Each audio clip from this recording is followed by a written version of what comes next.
नमस्कार, पहाड़ प्रभात देख रहे हैं आप और आपके साथ मैं हूं कौशल सेठ। बुलेटिन की शुरुआत करेंगे इस वक्त की बड़ी खबर के साथ। उत्तराखंड में कोरोना मरीजों की संख्या 500 पर पहुंच गई है। तो उत्तराखंड में बड़ी खबर आपको बता रहे हैं, कोरोना मरीजों की संख्या 500 हो गई है। कल 31 नए कोरोना पॉजिटिव मरीज मिले हैं। बड़ी खबर आपको बता रहे हैं, उत्तराखंड में कोरोना मरीजों की संख्या बढ़कर 500 हो गई है। कल 31 नए कोरोना के मरीज मिले हैं। देहरादून में 9, हरिद्वार में 8, टिहरी में 10 नए मरीज मिले हैं। बड़ी खबर आपको उत्तराखंड से बता रहे हैं, कोरोना मरीजों का आंकड़ा लगातार बढ़ता जा रहा है। 500 तादाद हो गई है उत्तराखंड में कोरोना मरीजों की। कल की बात करें तो 31 नए कोरोना पॉजिटिव मरीज मिले हैं प्रदेश में। लगातार ये आंकड़ा बढ़ रहा है। उत्तराखंड से बड़ी खबर आपको बता रहे हैं, कोरोना मरीजों की संख्या 500 हो गई है। देहरादून में 9, हरिद्वार में 8, टिहरी में 10 नए मरीज मिले हैं। उत्तराखंड में कोरोना मरीजों की संख्या 500 हो गई है। बड़ी खबर आपको बता रहे हैं, कल एक दिन में 31 नए मरीज मिले हैं कोरोना के और अब बढ़कर आंकड़ा 500 हो गया है उत्तराखंड में कोरोना मरीजों का। कल 31 नए कोरोना पॉजिटिव केस मिले हैं। उत्तराखंड में कोरोना मरीजों की संख्या 500 हो गई है। विनोद हमारे संवाददाता इस खबर पर ज्यादा जानकारी के साथ जुड़ गए। विनोद, कल 31 नए मरीज सामने आए, क्या कुछ जानकारी मिल पा रही है इन मरीजों के बारे में? जी देखिए, सारे मरीज प्रवासी उत्तराखंडी है और ये लगातार महाराष्ट्र और दिल्ली और तमाम बड़े महानगरों से निकलकर उनको यहाँ उत्तराखंड लाया जा रहा है, जिनके सैंपल्स रिपोर्ट लेकर उत्तराखंड स्वास्थ्य विभाग की ओर से लिए जा रहे हैं।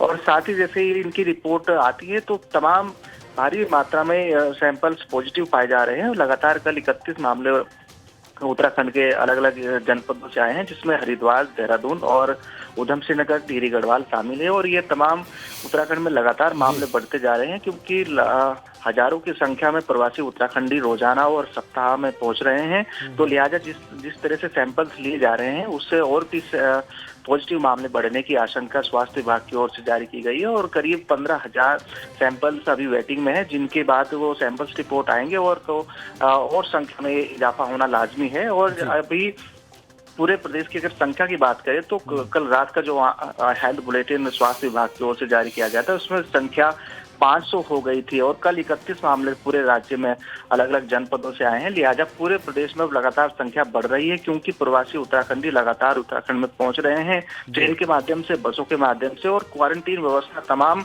पूरी व्यवस्था चरमरा चुकी है। और क्योंकि लगातार अलग अलग जितने भी क्वारंटीन सेंटर बने हुए हैं, वहां पर सारी स्वास्थ्य व्यवस्था चरमराई हुई है।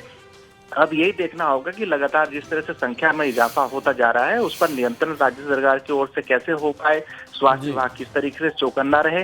तो ये तमाम बड़ी चुनौती राज्य सरकार के सामने, स्वास्थ्य विभाग के सामने है। बड़ी चुनौती है। बिल्कुल, बहुत शुक्रिया विनोद आपका तमाम जानकारी के लिए। तो लगातार आंकड़े बढ़ रहे हैं और व्यवस्थाएं जो क्वारंटीन सेंटरों की है वो ध्वस्त हो चुकी है। चुनौती सरकार के सामने बहुत है। कल 31 मामले आए और उत्तराखंड में कुल मरीजों की संख्या 500 हो गई है। रुक करते हैं हरिद्वार का। हरिद्वार से एक बड़ी खबर आ रही है, जहां कोरोना के 4 नए मरीज मिले हैं। बड़ी खबर आपको हरिद्वार से बता रहे हैं, कोरोना के 4 नए मरीज मिले हैं। चमोली के रहने वाले हैं 3 कोरोना मरीज। बड़ी खबर आपको बता रहे हैं, एक मरीज शिवालिक नगर का रहने वाला बताया जा रहा है। हरिद्वार से लौटे थे, मुंबई से हरिद्वार लौटे थे ये सभी लोग जो कोरोना पॉजिटिव पाए गए हैं। इसमें 3 चमोली के हैं और एक शिवालिक नगर का रहने वाला बताया जा रहा है। हरिद्वार से बड़ी खबर आपको बता रहे हैं, कोरोना के 4 नए मरीज मिले हैं। तो लगातार जो प्रवासी आ रहे हैं, कहीं ना कहीं वो कोरोना का शिकार हुए हैं। कोरोना संक्रमण उनमें पाया गया है और इसी के चलते अब हरिद्वार में 4 नए मामले सामने आए हैं।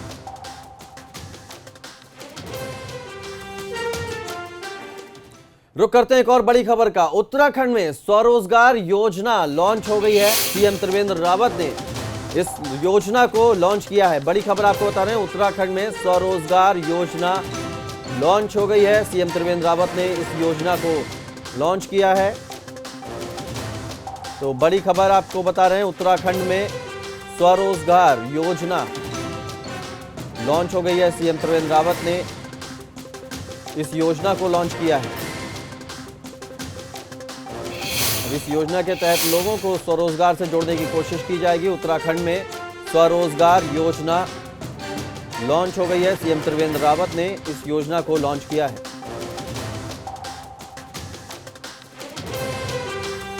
बड़ी खबर आपको बता रहे हैं, उत्तराखंड में स्वरोजगार योजना लॉन्च हो गई है। सीएम त्रिवेंद्र रावत ने इस योजना को लॉन्च किया है।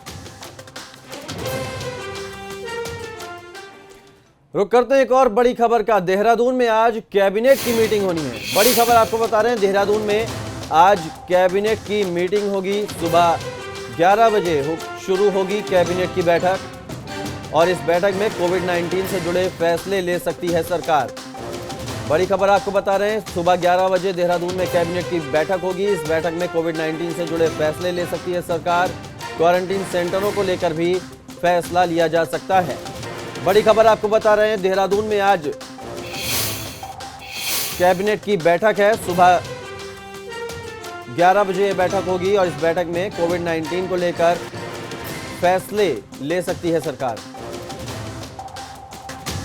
कोविड-19 से जुड़े फैसले ले सकती है सरकार। इसके साथ ही क्वारंटीन सेंटर से जुड़े मामलों पर भी इस बैठक में कोई फैसला लिया जा सकता है। आगे बढ़ते हैं, उत्तराखंड के जंगलों में आग की अफवाह पर कार्रवाई हुई है। वन विभाग की तरफ से एफआईआर दर्ज कराई गई है। सोशल मीडिया के जरिए अफवाह फैलाई गई थी।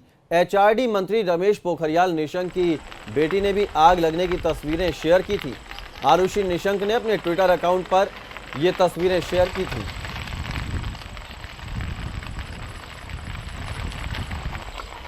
तो दो तस्वीरें हम आपको दिखा रहे हैं, एक तरफ जंगलों में आग और दूसरी तरफ जो आरुषि निशंक हैं, उन्होंने जो ट्विटर पे अपने फोटो शेयर की। दो तस्वीरें हम आपको दिखा रहे हैं। इस पे वन विभाग ने अफवाह फैलाने के मामले में कई लोगों पर एफआईआर दर्ज की है। 100 से ज्यादा लोगों पर एफआईआर दर्ज की गई है। तो जंगल में आग की खबरों की ये अफवाहें उड़ाई गई थी। उत्तराखंड के जंगलों में आग को लगने के लेकर के सोशल मीडिया पे पोस्टें प्रसारित की गई थी और उसके हिसाब से ऐसा लग रहा था कि उत्तराखंड के सभी ज़िलों में भयंकर आग लगी हुई है और जो वाइल्ड लाइफ वगैरह का बड़ा भारी नुकसान हो रहा है। तो वो सारे उस पोस्ट में ऐसी कुछ पोस्टें थी, उनमें जो फोटोग्राफ्स यूज किए गए थे वो पुराने थे, या तो उत्तराखंड के 2016 के फ़ोटो थे या विदेशों के फ़ोटो थे। तो एक प्रकार से झूठी अफवाह फैलाई गई सोशल मीडिया के माध्यम से। ऐसी कोई बड़ी बात नहीं। इस वर्ष तो वैसे भी बरसातें ज़्यादा हुई हैं, इसलिए बारिश जो और सालों के अपेक्षा जंगलों में आग की घटनाएं बहुत कम हुई हैं उत्तराखंड में। तो उसको लेकर के वन विभाग ने आज एफआईआर दर्ज कराई है। एबीपी गंगा ने उत्तराखंड के क्वारंटीन सेंटरों की असली तस्वीर आपको दिखाई थी, जिसके बाद सत्ता पक्ष से लेकर विपक्ष तक के नेताओं में हलचल है।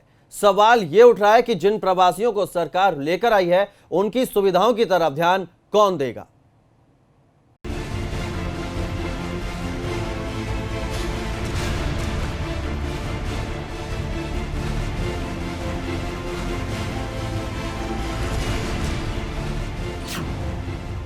एबीपी गंगा की खबर से खलबली।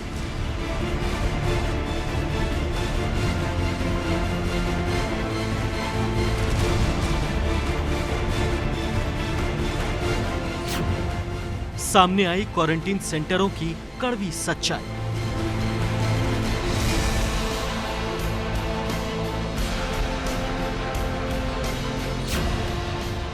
सत्ता पक्ष से लेकर विपक्ष तक में हलचल।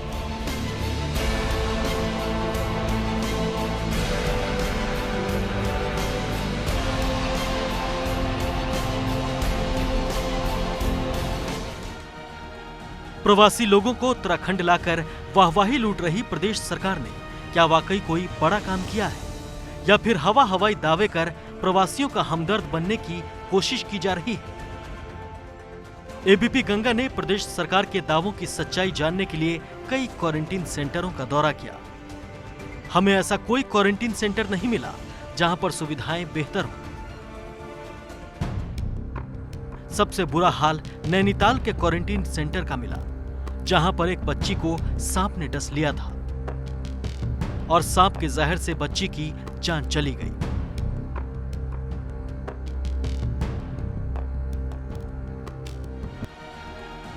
एबीपी गंगा पर खबर दिखाए जाने के बाद सत्ता पक्ष से लेकर विपक्ष तक के नेता हरकत में आ गए। नेता प्रतिपक्ष इंदिरा हृदयेश खुद हल्द्वानी के क्वारंटीन सेंटर का निरीक्षण करने पहुंची। उन्हें ग्राम प्रधान लोग बाकायदा सुबह शाम खाना भी दे रहे हैं, चाय भी दे रहे हैं। मैंने डिस्ट्रिक्ट मजिस्ट्रेट से पूछा कि उनकी सुरक्षा की क्या दिक्कत है। बोले छोटे सेंटर के लिए इतनी पुलिस हम पर नहीं डिप्लॉय करें, हम ये काम पटवारियों को सौंपेंगे। बागेश्वर में लौटे प्रवासी लोगों की शिकायत की खबर को एबीपी गंगा ने प्रमुखता से दिखाया था। यहाँ क्वारंटीन सेंटरों में बिस्किट के सहारे युवा पेट भरने को मजबूर थे, जिन्होंने सोशल मीडिया पर वीडियो जारी कर अपने परेशानी साझा की थी। आलू की मिली थी और पानी तैर रहा था और सुबह चाय आई थी, उसमें पूरा पेंट था अंदर से। आलम यह है कि क्वारंटीन सेंटरों में लोगों को ना तो समय पर भोजन मिल रहा है, कई जगह बिजली, पानी और शौचालय की भी दिक्कत है। ग्राम प्रधानों की शिकायत है कि उन्हें सरकार की तरफ से पैसा नहीं दिया गया, फिर वो इंतजाम कैसे करें। हम तो पूरी सहायता कर रहे हैं, बच्चों की पूरी कोशिश कर रहे हैं कि बच्चे अच्छी से रहें, सारी सुविधा मिले उनको, और सरकार की तरफ से हमें अभी तक कोई सुविधा नहीं मिली है।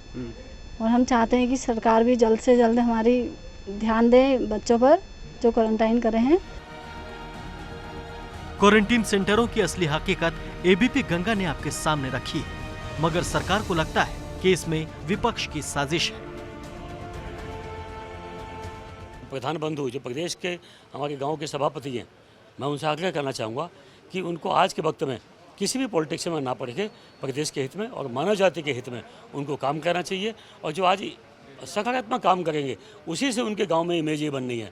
इसलिए मैं कहूँगा कांग्रेस के इस बहकावे में किसी को आने की आवश्यकता नहीं है। बड़ी दुर्भाग्यपूर्ण बात है कि आपने प्रधान गणों को प्रभारी बनाया है, प्रधानों के अंडर में क्वारंटाइन सेंटर बनाए हैं आपने, लेकिन इससे बड़ी दुर्भाग्यपूर्ण बात है कि 305 ग्राम सभाओं में अभी तक प्रधान निर्वाचित नहीं हुए हैं। 210 ग्राम सभाएं ऐसी हैं जो कोरम के अभाव में उनका गठन नहीं हो पाया है, तो कहां से सरकार व्यवस्था कर पाएगी। क्वारंटीन सेंटरों की खबर दिखाने के बाद खुद मुख्यमंत्री त्रिवेंद्र सिंह रावत ने एक ही दिन में हल्द्वानी और उधम सिंह नगर का दौरा किया, मगर विपक्ष की नाराजगी इस बात को लेकर थी कि सीएम ने क्वारंटीन सेंटरों में जाना क्यों मुनासिब नहीं समझा। मुख्यमंत्री जी यहाँ आए, डीएम के प्रोजेक्टर पर रिपोर्ट देखकर चले गए। क्या उन्हें नहीं चाहिए था कि एक इंटीरियर पहाड़ के क्वारंटाइन सेंटर का निरीक्षण करते? वो क्वारंटाइन सेंटर का निरीक्षण करते, वहां जाते, घूमते और देखते क्या व्यवस्था है। एबीपी गंगा की खबर के बाद खलबली ऐसी मची कि मसूरी में SDM Varun Chaudhary quarantine centre का निरीक्षण करने पहुंचे। इस दौरान उन्होंने क्वारंटीन सेंटरों की व्यवस्थाओं का जायजा लिया। एबीपी गंगा आपको क्वारंटीन सेंटरों की सच्चाई दिखा चुका है। उधर विपक्ष भी सरकार की तैयारियों पर सवाल उठा रहा है। अब ऐसे में आप खुद अंदाजा लगाइए कि प्रदेश सरकार के दावे क्या वाकई धरातल पर दमदार नजर आ रहे हैं।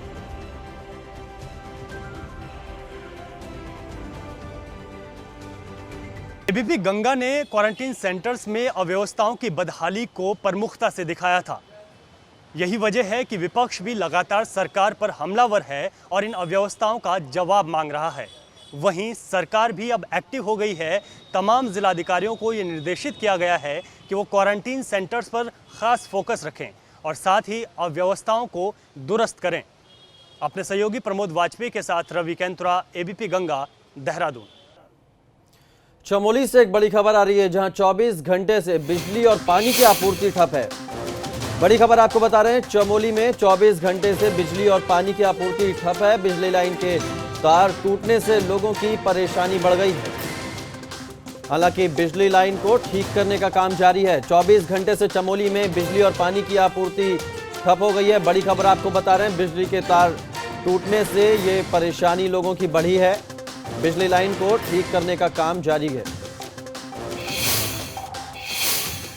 रामनगर से बड़ी खबर आ रही है अगली, जहां एक तेंदुए का शव मिला है रामनगर में। तो बड़ी खबर रामनगर से आपको बता रहे हैं, एक तेंदुए का शव मिला है। बंदोबस्ती गांव के पास तेंदुए का ये शव मिला है।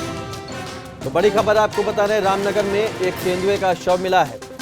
पानी न मिलने से मौत की आशंका जताई जा रही है। बंदोबस्ती गांव के पास तेंदुए का शव मिला है और बताया यह भी जा रहा है कि गांव के आसपास पानी का कोई स्रोत नहीं है। ऐसे में आशंका लगाई जा रही है कि पानी ना मिलने के कारण इस तेंदुए की मौत हुई है।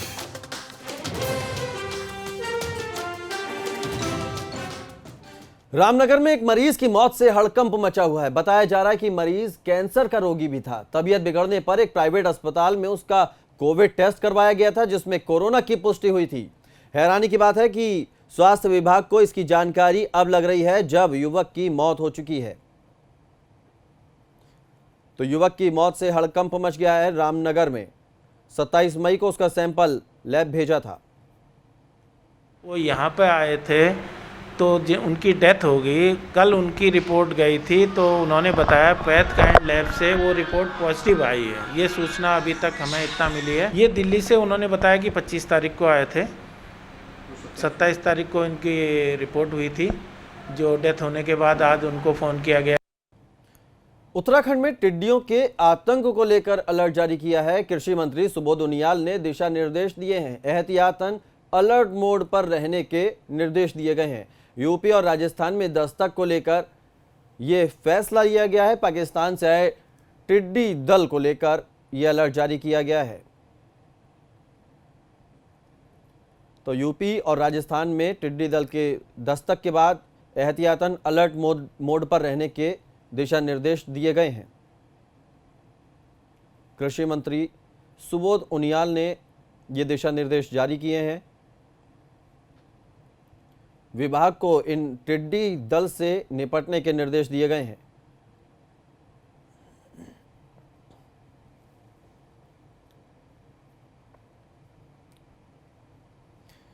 लॉकडाउन के दौरान उत्तर प्रदेश के विधायक अमन मणि त्रिपाठी और उनके साथियों को स्पेशल पास जारी करने के मामले में नैनीताल हाईकोर्ट ने सख्त रुख अपनाया है। हाईकोर्ट ने पौड़ी, चमोली, देहरादून और रुद्रप्रयाग के डीएम को नोटिस जारी कर 3 हफ्ते में जवाब मांगा है। हाईकोर्ट ने सरकार से भी पूछा है कि आखिर किन परिस्थितियों में अमन मणि को स्पेशल पास जारी किया गया था।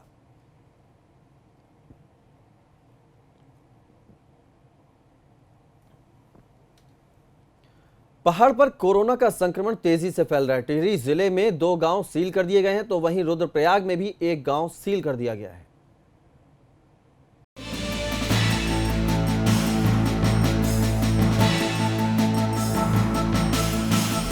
टिहरी जिले में कोरोना तेजी से पैर पसार रहा है। अब सबसे ज्यादा मामले घनसाली इलाके में सामने आ रहे हैं। हालात बिगड़ते देख प्रशासन ने भेटी और लमरीधार गांव को सील कर दिया है। अब इन गांवों में लोगों की आवाजाही पर पाबंदी लगा दी गई है। लगातार मॉनिटरिंग होती है 14 दिन तक, फिर उस पर 28 दिन तक ऑब्जर्वेशन हम लोग करते हैं। तो इस पर ही हम लोग कार्रवाई कर रहे हैं ताकि और लोग जो हो उस गाँव में वो बचे रहे। स्वास्थ्य विभाग की टीम ने ग्रामीणों की स्वास्थ्य जाँच की ताकि कोरोना का कोई संदिग्ध मिलने पर उसे निगरानी में रखा जा सके। प्रशासन की कोशिश है कि अब बाकी लोगों तक कोरोना का संक्रमण न फैले। उधर रुद्रप्रयाग तिलवाड़ा बाजार में एक व्यापारी के कोरोना पॉजिटिव मिलने के बाद हड़कंप मचा हुआ है। बताया जा रहा है कि व्यापारी देहरादून के एक अस्पताल में हार्ट की जांच कराने गया था। इसी दौरान उसमें कोरोना की पुष्टि हुई। व्यापारी तिलवाड़ा से 24 मई को अपने गांव पूलन बागर गया था। व्यापारी में कोरोना की पुष्टि होने के बाद पूरे गांव को सील कर दिया गया है। लगभग 20-22 आदमी को हमने क्वारंटीन किया हुआ है अभी GMBN तिलवाड़ा में। उनके जो रिलेटिव थे, उनके पिताजी, माँ हो गई, मिसेज हो गई, बच्चे हो गए, उनके भाई के बच्चे हो गए, उनकी मिसेज हो गई, और भी जितने थे जो कांटेक्ट वाले थे, तो उनको हम लोगों ने तुरंत क्वारंटीन कराया। डॉक्टरों की टीम वहाँ जाके अपना काम की। प्रशासन अब व्यापारी की कॉन्ट्रैक्ट हिस्ट्री खंगाल रहा है। साथ ही व्यापारी के परिवार के 22 लोगों को इंस्टीट्यूशनल क्वारंटीन किया गया है। एबीपी गंगा के लिए रुद्रप्रयाग से रोहित डिमरी के साथ टिहरी से अंकित मित्तल की रिपोर्ट। कोरोना की वजह से इस बार मटकों की काफी डिमांड है। लोग फ्रिज का ठंडा पानी पीने से परहेज कर रहे हैं, लिहाजा मटकों की खूब बिक्री हो रही है।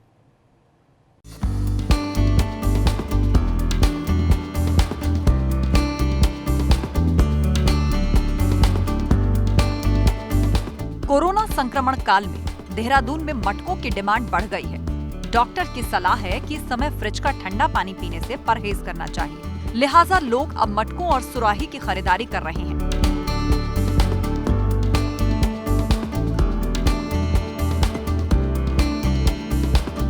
बाजार में स्टाइलिश मटकों की भरमार है। ग्राहकों को लुभाने के लिए मटकों को आकर्षक लुक दिया गया है। यही वजह है कि इस बार बाजार में मटके हाथों हाथ बिक रहे हैं। जो सिंपल मटके कम बिक रहे हैं और जो नल वाले मटकों की ज़्यादा डिमांड हो रही है। इस समय वो ख़त्म भी हो रखे हैं और आगे भी वो नल वाले ही ज़्यादा लोग पसंद कर रहे हैं। कोरोना की वजह से ज़्यादा डिमांड बढ़ी है मटकों की भी और नल वाले घड़ों की भी। पिछले सीजन की तुलना में इस बार मटकों की अच्छी खासी बिक्री हो रही है। लॉकडाउन की वजह से जहां अब तक इनका काम ठप था, तो अब इनकी चांदी हो रही है। ग्राहक बगैर मोल भाव किए ही मटका खरीद रहे हैं। फ्रिज का पानी तो आजकल बीमारी चल रही है कोरोना, इस वजह से लोग बहुत कम कर दिया है लोगों ने, क्योंकि मटका जो है मटके का पानी वो सही रहता है और ठंडा भी रहता है। आधुनिकता के दौर में भले ही इंसान फ्रिज के पानी को पसंद करने लगा हो, मगर जो बात मटके के पानी में है वो कहीं और नहीं है। कोरोना के चलते पुरानी परंपरा फिर से जीवित हो गई है। साथ ही कुम्हारों को भी रोजगार मिल रहा है।